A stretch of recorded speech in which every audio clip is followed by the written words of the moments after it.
Hello everyone, my name Sonam Sandhu and इस video में मैं आपको कोई ऐसी चीज बताने वाली हूँ जिसकी वजह से आपका राइटिंग स्कोर डेफिनेटली इंप्रूव होगा। आप नोटिस कर रहे होंगे कि आपका कुछ टाइम से आपका जिन भी स्टूडेंट्स का बैंड स्कोर नहीं आ रहा, 5.5 आ रहा है पर 6 चाहिए, 6.5 आ रहा है पर 7 चाहिए, या फिर 6.5 चाहिए बट 6 आ रहा है। आप लोगों को बस ध्यान देना है सबसे पहले अपनी इंट्रोडक्शन पे, क्योंकि introduction is the first impression of any essay. अगर फर्स्ट इंप्रेशन ही अच्छा नहीं होगा तो बाकी का एसे कितना भी अच्छा लिख लो तो कोई फर्क नहीं पड़ेगा। सो आप इस चीज का ध्यान दो। मुझे पता है कि इंट्रोडक्शन के लिए, है ना, ये चीज तो आप सब लोग भी क्लियर हो कि इंट्रोडक्शन के लिए हमें पैराफ्रेजिंग करनी आनी चाहिए और हमें प्रॉपरली थीसिस स्टेटमेंट लिखनी है।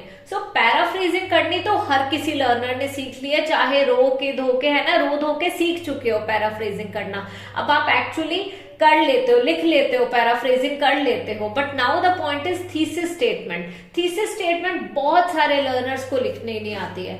और जब हम थीसिस स्टेटमेंट की बात करते हैं गाइस, तो थीसिस स्टेटमेंट में एक ही कॉन्सेप्ट है कि या तो इनडायरेक्ट थीसिस स्टेटमेंट लिखो या डायरेक्ट। ठीक है, देयर आर टू टाइप्स। ठीक है, या तो आप इनडायरेक्ट थीसिस स्टेटमेंट लिखो या डायरेक्ट लिखो। सो डायरेक्ट थीसिस स्टेटमेंट उन लर्नर्स के लिए चाहिए, ठीक है, जिन्हें बैंड 7.5 और 8 चाहिए। आपको कुछ भी कॉपी पेस्ट नहीं करना चाहिए, आपको खुद सोचना पड़ेगा कि क्या लिखना है। आपके जो आइडियाज हैं आपको उन्हें आउटलाइन करके बताना है। For example, this essay will discuss air pollution as the primary cause of global warming, for example. ठीक है, ऐसा कुछ लिख दिया। ये हो गई डायरेक्ट, जिसमें हम थीसिस स्टेटमेंट में एक आइडिया को हिंट दे के एग्जामिनर को बता रहे हैं कि हम ये लिखने वाले हैं बॉडी पैराग्राफ्स में। एक होती है इनडायरेक्ट थीसिस स्टेटमेंट, जो कि कोई भी लर्नर जिसे 6.5 चाहिए, 6 चाहिए, है ना, जिसका स्कोर नहीं आ रहा, चाहे 7 चाहिए, वो भी ये कॉपी कर सकते हैं, वो भी ये लिख सकते हैं apart from the direct part. ठीक है, डायरेक्ट वाली स्टेटमेंट का कुछ पार्ट लिखने के बाद भी आप ये ऐड कर सकते हो for band 7। So direct indirect thesis statement होती कैसे है, ये देखो। कोई भी ऐसे आपके पास आ जाए, आपने बस ये कॉपी कर देना है। This essay will explicate, this essay will explicate, expound the reasons। ठीक है, explicate करेंगे, expound करेंगे, मतलब कि explain करेंगे डिटेल में। ठीक है, या elaborate करेंगे, कुछ भी लिख सकते हो, elaborate भी लिख सकते हो आप यहाँ पे। ठीक है, will explicate, expound, elaborate भी आप लोग लिख सकते हो यहाँ पे word. So this essay will explicate या एक्सपाउंड, दोनों में से एक वर्ड, द रीजंस या causes attributing to this trend in the looming paragraphs और इन द सब्सिक्वेंट पैराग्राफ्स।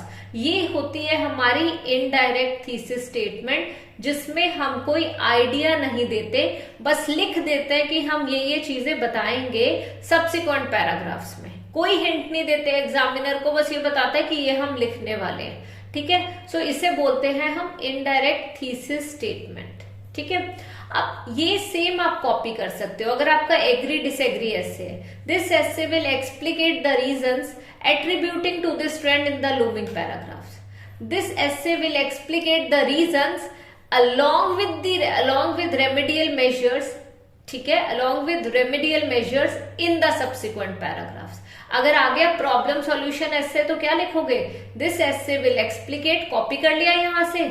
ठीक है, explicate the reasons attributing to this trend, यहां तक कॉपी कर लो, along with the remedial measures, along with the remedial measures in the looming या in the subsequent paragraphs। Again हो गया प्रॉब्लम सॉल्यूशन ऐसे डन हमारा। सो ये हो गया प्रॉब्लम सॉल्यूशन ऐसे। ठीक है, वो हो गया agree disagree essay. Then both the perspectives, जो डिस्कस बोथ व्यूज आता है, this essay will explicate both the perspective with examples। ठीक है, both the perspectives with examples in the subsequent paragraphs। so ये हमने किसके लिए करना है, डिस्कशन essay के लिए। then last, this essay will discuss the merits, or this essay will explicate the merits along with demerits in the subsequent paragraphs। सो बस ये आप किसी भी एस्से में जाके कॉपी पेस्ट कर दो, आप नोटिस करोगे बस सबसे पहले पैराफ्रेजिंग करनी है और पैराफ्रेजिंग करने के बाद ये कॉपी पेस्ट कर देना है। सो अभी मैंने आपको क्लियरली बताया, सेम थिंग हम कॉपी कर रहे हैं, उसमें थोड़ा सा ऐड कर देंगे प्रॉब्लम सॉल्यूशन, थोड़ा सा ऐड कर देंगे डिस्कशन ऐसे, और उसमें थोड़ी सी मॉडिफिकेशन कर दी एडवांटेजेस आउटवे या फिर एग्री डिसएग्री। कॉपी करना शुरू कर दो बस। अब यही सेम स्ट्रक्चर आपने यूज करना है एस्से में and it will help you guys a lot. किसी भी एस्से में अगर फिर भी कोई एस्से का आपको लगता है कि मैम इसमें थीसिस स्टेटमेंट कैसे लिखेंगे, तो वो क्वेश्चन मेरे साथ कमेंट सेक्शन में शेयर करो, इधर in form of shorts, in form of video में वो आपको एक्सप्लेन करूंगी। So that's all for today. Please do let me know कि ये आपको वीडियो कैसी लगी इन द कमेंट सेक्शन, क्योंकि गाइज सच में जब तक अच्छे लाइक्स नहीं आते ना या फिर आप लोग मोटिवेट नहीं करते ना, तो वीडियो बनाने में कोई मजा नहीं रहता। फिर ऐसा लगता है कि आप बना भी रहे हो but there is no point, है ना। So do like the video अगर आपको अच्छा लगा ये content and share it with your friends. Bye bye everyone and take care.